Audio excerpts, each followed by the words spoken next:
Si vous avez du mal à mettre des limites aux gens dans ce qu'ils peuvent vous dire ou vous faire, vous serez difficilement respecté. Le respect est quelque chose qu'en général, ça vient d'abord de la personne elle-même. Dans les relations humaines, les gens se comportent avec vous de la manière dont vous leur permettez de se comporter. Vous allez remarquer, la même personne peut être très désagréable avec vous, mais très respectueuse avec quelqu'un d'autre. Alors que quand vous regardez l'autre personne, et vous, par exemple, vous vous dites, mais pourquoi telle personne respecte plus l'autre par rapport à moi? C'est pas tant que l'autre a peut-être plus d'influence, plus d'argent, plus de moyens à se faire respecter, mais c'est parce qu'en réalité, il y a des bases qu'il faut mettre aux gens. Vous savez, le respect ne s'acquiert pas forcément à prix d'argent. Ce n'est pas tout le monde qui impose le respect par de l'argent. Ce n'est pas tout le monde qui impose du respect par l'autorité, par exemple, de la position.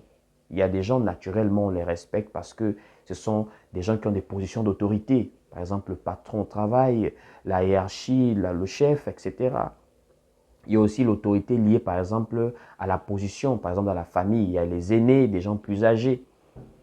Il y a le respect par rapport aussi à la capacité financière. Nous sommes dans le domaine social. Le matérialisme aujourd'hui aussi impose du respect. Quand quelqu'un a de l'argent, naturellement, il se fait respecter. Mais il y a des gens aussi, il y a une catégorie de personnes, la dignité de la personne est très importante.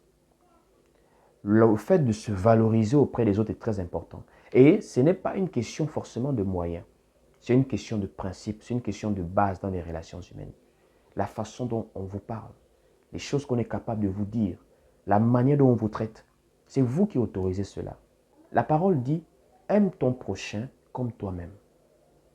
En réalité, nous allons remarquer que quand la parole nous parle dans ce sens, il s'agit quelque part aussi d'un respect que nous sommes appelés à donner aux autres, parce que je crois que tout être humain veut qu'on le respecte. Il vous sera difficile de trouver quelqu'un qui n'aspire pas à être respecté. Même la personne la plus simple, on va dire socialement, voudra toujours avoir un minimum de considération. Donc en réalité, quand on dit qu'on doit s'aimer les uns les autres, ça veut dire que nos relations humaines doivent être imprégnées de respect et de considération mutuelle.